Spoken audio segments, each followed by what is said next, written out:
here with Paul Cummins, player coach of Kilkenny Storm. You had two big wins yesterday, a shootout win against the Chiefs and a win over Cork, and then unfortunately a loss to the Chiefs this morning, a game against Cork that come up. How's your weekend results gone, Paul? Yeah, we're pretty happy, especially with the layoff we have.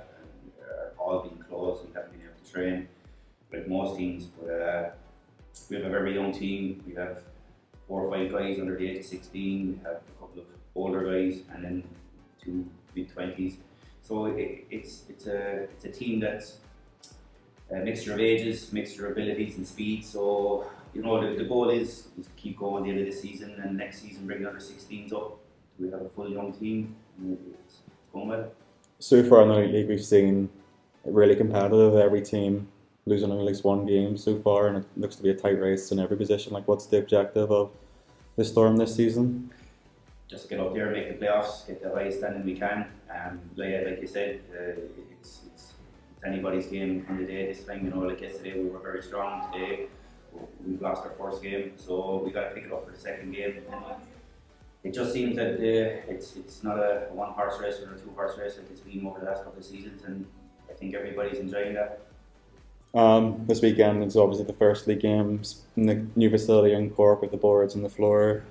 We know that Kilkenny is working on a similar objective and have their own set of boards. Can you talk to us about what's going on there and what's the current barriers to this moving forward? Yeah, we're moving really strongly it's been 15 years since we first proposed it. So the last couple of years we really got momentum. We got some good support. But this COVID thing has really kind of stalled on us. We're after getting boards like Cork. It's the facility and trying to marry in a lot of stuff with the council. They're taking on our proposal and made it their policy. So according to their policies, they're actively looking for a facility to house a rink like this for a multi-purpose sports. So again, we just got to get back on the wagon again and see where we at. It's going to take some time and a lot of hard work. We're working on it, and we have a lot of hard work on.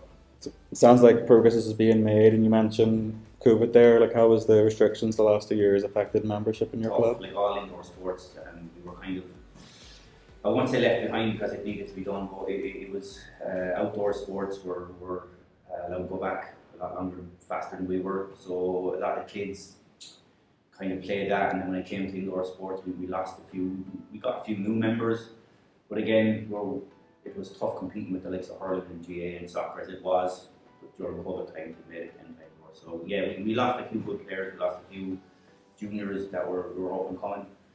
But like that, our numbers are still strong, so hopefully in the next couple of months and things again, we'll build it back up and be stronger. You have a very active role within ice hockey and inline hockey in Ireland, coach of Kilkenny, coach of Ireland Inline, coach on Irish ice hockey.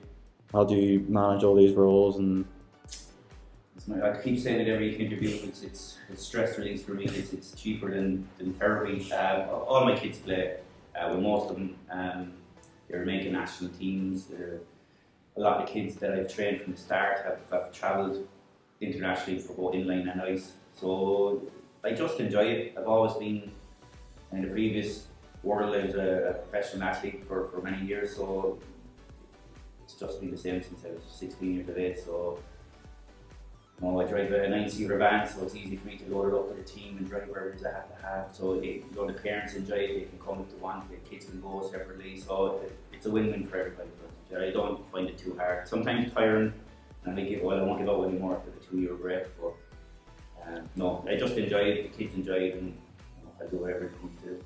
You mentioned about your players making national teams. We see players in under 16 junior men, and now a couple making the senior men squad this year. What advice do you give to other club coaches looking to try and push their players to achieve the same?